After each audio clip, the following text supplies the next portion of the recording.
Hello again and welcome to my hobby bench. On the table today you will see a gaggle, I guess this is a gaggle, of two-stroke engines. Some larger, some smaller. So what I've got on the table here is just a collection of engines that have come across my bench and come to me in the last few weeks, months. And I wanted to talk about the big Mokis and these two Skyward 40 engines and some of the differences that I've noted in between the two versions of this that I've got. So let's start with the Mokis, just for the heck of it.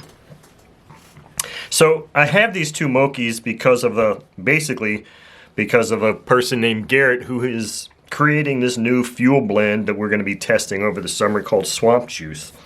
Now he has provided several Moki engines to me, to several totes actually, a tote that was parts and that I reassembled, put Boca bearings in and that thing.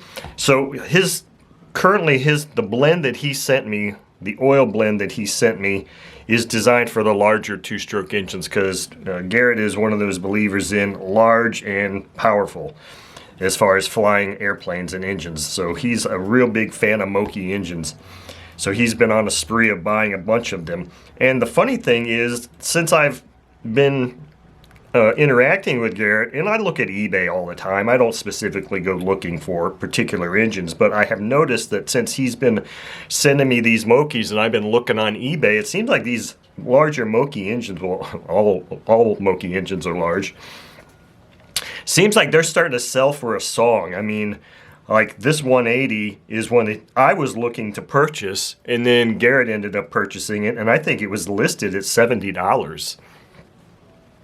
And between me, Garrett, and my other buddy Jeremy, we've been kind of scoping eBay for Mokis, and it just seems like you can find these large Moki engines for under $100. In many instances, at least. So it seems like people are dumping these engines for whatever reason. So this particular one here is a 210, and it's a 210 XL. Apparently when the 210 first came out, it wasn't designated the XL, and I don't know a whole lot about Moki engines other than the few things I've read and been supplied to me to read. But so this is one that I just recently did bearings on. So this one's got brand new Boca bearings, and it has a new piston ring from RMJ Machine Works, because it came to me and it didn't have a ring, and I can't really turn it over to test the yeah, I can. Yeah, it's blowing the carb out. It's got really good compression, I would say, for an engine of this displacement, and it's in really nice shape.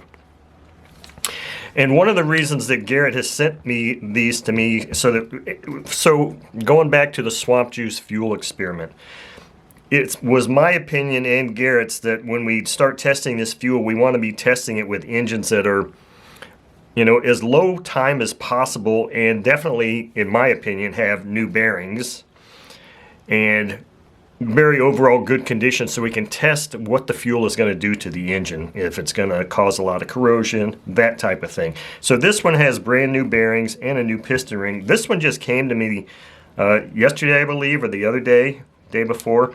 And like I said, this is a Moki 180. And this is one that I was looking to purchase because I was enamored with it, and then Garrett went ahead and purchased it and sent it to me. But this one is an interesting one because neither of us has done anything with it. And most of the Mokis that I've seen that have been run seem to have a lot of fuel residue or carbon buildup around the exhaust port, or at least show outward signs of some running. This one does not. This one almost looks brand new. And there's not even any carbon on the side of the piston at all, really. And the other day I took the rear cover off and I took a couple pictures and sent them to Jeremy. It looks like there's a little bit of swirl mark on there, but for the most part, I'll put these pictures up here, it looks basically pretty brand new. The only thing that's curious about this particular one is, I'm hoping you can see it, is that this drive hub is really gnarly. I mean, I don't know what the previous owner did to this, but there's all kinds of... It looks like maybe they put some thin nose pliers in here, and that's how they were trying to hold this thing to tighten tighten the prop nut or something, because it's just, the engine in itself is in really good condition, but this prop hub is just really kind of gnarly, which is unfortunate. But this is a beautiful engine, and I have my own personal 210 across the way here that's got a big spinner on it, and I have one Bisson muffler to use between all of these. And I was just looking at this, and I know the exhaust that I've got, I don't have it with me at this moment. I have to go over there and grab it. Maybe I'll do that. I believe, I was just looking that these two exhaust openings are different shapes, but I believe they're exactly the same. Yeah, they're the same screw hole size, so I'm probably going to be okay using the same exhaust because I don't have any others. And it's one of those exhausts that kind of wraps around, and I'll go grab it and show it to you. But so I've got an exhaust for these, I've got props, I've got everything I need, I've got Garrett's fuel. But the thing that came with this Moki that I thought was interesting was, and I'm not sure exactly how long these things have been around, I'll be posting links in the description of the video to the Clarence Lee and whatever other reviews I've got for both these Mokis and the Skyward engine in the description, so that you can go and reference those things. But so this Moki here came with some instructions for the 135. I never knew they made a 135, 180 and a 210. So it has an exploded parts breakdown with some really hard to read numbers here for the parts list. And then it just has recommended break-in instructions, and just, I don't know if this was the extent. I know that Garrett has provided me with some other documentation on Moki engines, and I don't know if that was the extent of the instructions. It was the extent of the instructions that came with this, which is the box it came in. So I actually have a box for a Moki engine, which is kind of cool. It's always nice to have a box to store these engines in. But the other thing that came, other piece of paper that came with this was this, and this looks like just a straight copy out of an RC Modeler magazine or one of the main model magazines. And again, unfortunately, this doesn't have a date on it, so I don't know when this came out. But it's showing the 210 up here, and it's not saying that it's the XL, so this would be an earlier version of the 210. But it does show the 135 and the 180. And then here's these Bisson mufflers. So they've teamed up, this group had teamed up with Bisson so that they could be allowed to use their name and show the different mufflers, their exhausts that go with them. And let's see here. Yeah, so 180 and 210 large volume pits. So it looks like they've got the 180. Yeah, so the 180 and the 210, just from looking at this, is telling me that the 180 and the 210 have interchangeable exhausts, or can use the same exhaust, which is nice. And then it looks like they made a 120 also. 120 and 135 have the same groupings of Moki part number or exhaust or different styles. So the 180, 210 use the same exhaust, so that's fine. And that's excellent. In fact, the one I've got is, I don't know, I'll have to go grab it maybe. We'll see about grabbing that. But anyway, so that's the extent of all I'm going to talk about with the Mokis. Is I've got this one, 210, 180 here. This is an XL. I've got my own personal 210, which is also an XL. And then I also have another 180 that's in parts in the tote that we didn't have enough parts to make all these engines complete. So that's what we're going to be doing with these engines. The next set of engines are some really interesting ones because they seem rather rare.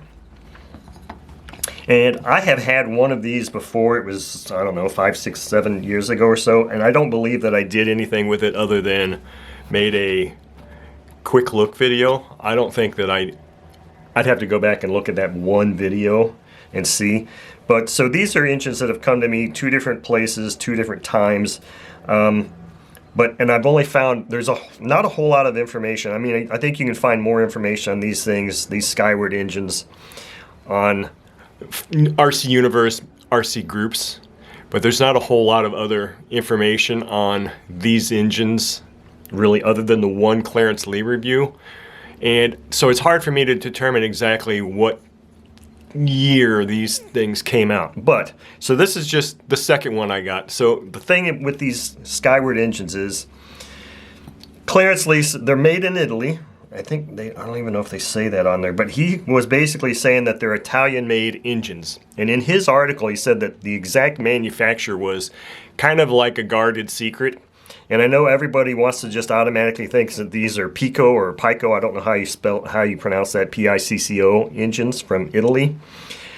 But what Clarence Lee's review was showing was that there are hints of both Rossi, Pico, and OPS in these engines. Now, I like the fact that these engines are black and silver. It looks kind of cool, but neither of these is in super pristine shape. This is the first one I got, and this first one came with this exhaust. And of course, this looks like a Rossi exhaust, with the exception of the circular exhaust port. But other than that, this is almost dead nuts on a Rossi exhaust, and this is how it came, black like that. This particular engine, they have two different carbs. Other than that, these engines are identical, but they have two different carbs, and we'll get to that for a second. Here's the other exhaust that came with this second engine, and this one I don't understand why it would, if it was stripped or what. And then it's got all this crappy JB Weld all around here. So apparently it came apart. They must have, it looks like these things were just riveted together. And I don't know you never know what people do with things. You get these things that are used, and then there's a lot of head scratching that goes on because you're trying to figure out what the hell happened. Did somebody intentionally take this apart and then couldn't figure out how to put it back together because it was pop riveted? You don't know, because as far as I know, these are always black. So this kind of sucks because it looks like crap. But what I think I'm going to do is I'm going to take it out on my grinding wheel and maybe that brass brush and the wheel itself, and just kind of try to smooth this JB Weld out a little bit so that it blends a little bit better. And then I've got some black grill, high temp black grill paint that sometime this season I'll paint this and make it black so it looks better. But back to the carbs, and this one's the only one I've got loose. This would appear to be a Rossi carb, even though it says Skyward on it. Like I said, here's the things with these. They have hints of these because it's this long high-speed needle, and it's got this throttle control mechanism here. Now, I know I've talked about this in another video years ago, and I don't know if I had documentation on this then. I certainly don't have it now, and I have to go back and try and do some more research and see if there's anything that talks about this. Now, I can't really speak to the purpose of this, and I know that somebody watching this will be able to, but I didn't understand the purpose of having an in-flight throttle adjustment other than this. I mean, I didn't grasp that, or I've never had it fully explained to me.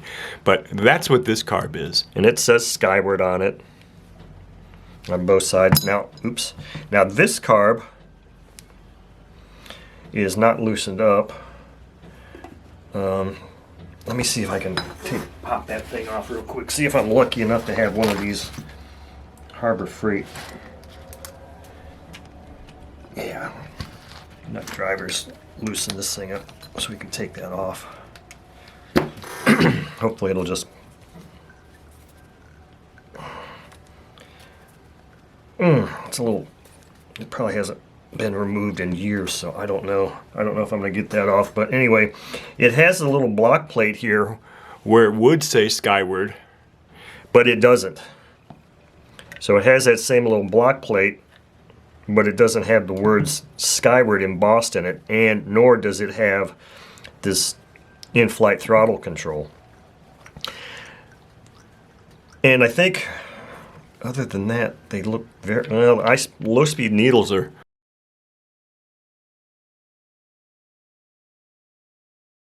slightly different on this too.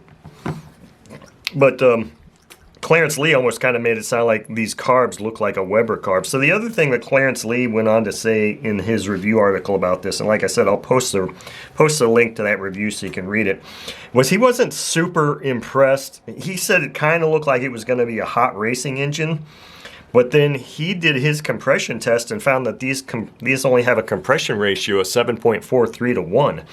And, you know, I don't know. I have held so many engines in my life, and hundreds and hundreds and hundreds of engines, and I've rotated props on engines thousands and thousands of times.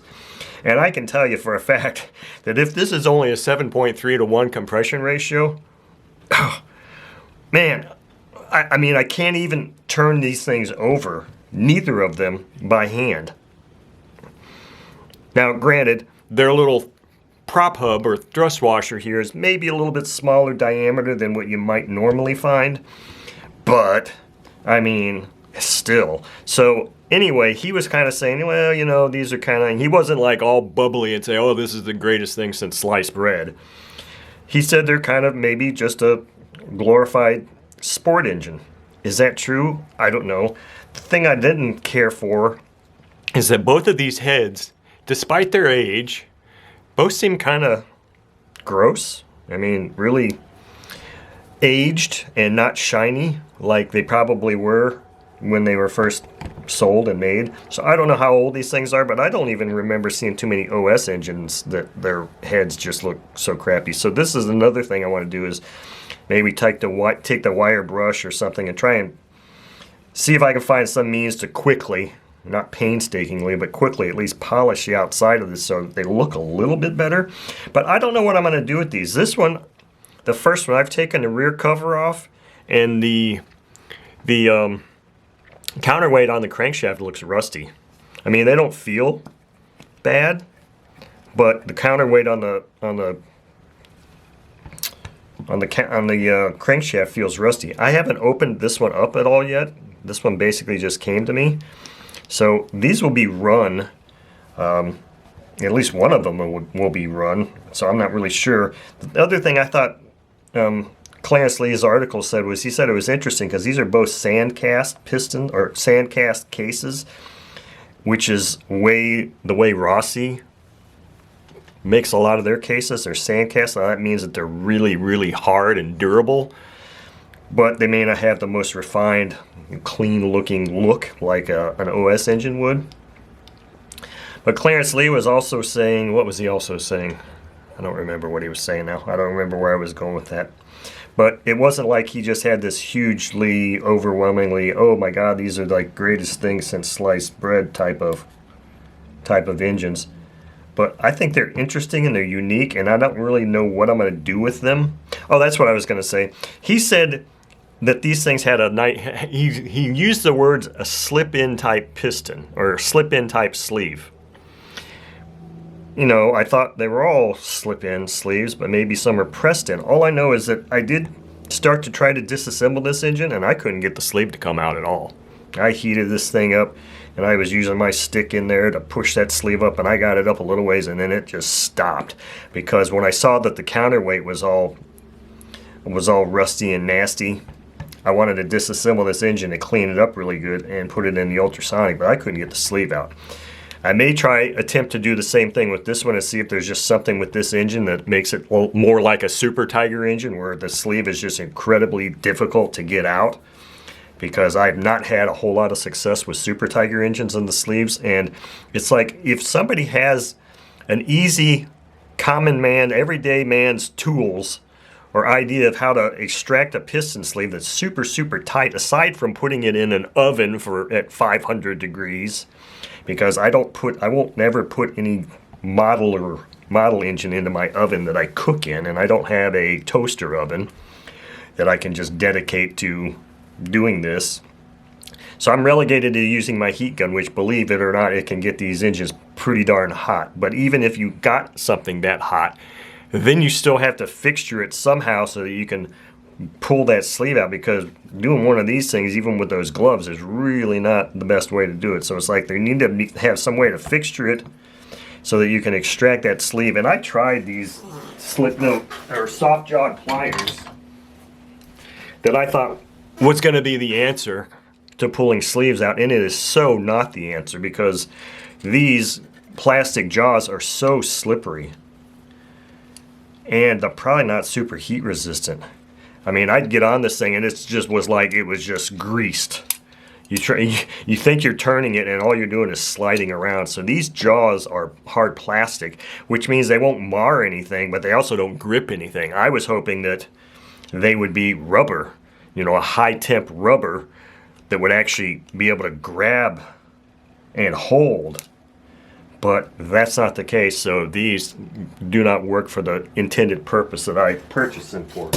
But anyway, so that's our video for today. We had Mokis, we have Skyward engines. I'm not sure what's going to happen with them. I really want to get this exhaust cleaned up a little bit here where this JB weld is. Repaint that exhaust. I'd like to get them disassembled and cleaned up, but I am not having any luck getting that sleeve out. And if this one shows me the same type of issue where that sleeve's not going to want to come out more than this much, I'm not going to mess with it. And unfortunately, the bottom line is an engine that I am unable to safely and correctly disassemble to refurbish is not a fan of mine at all, because all used engines, especially ones of this age, need to be refurbished to some degree. Bearings don't last forever and they can always be renewed. So that's our video for today.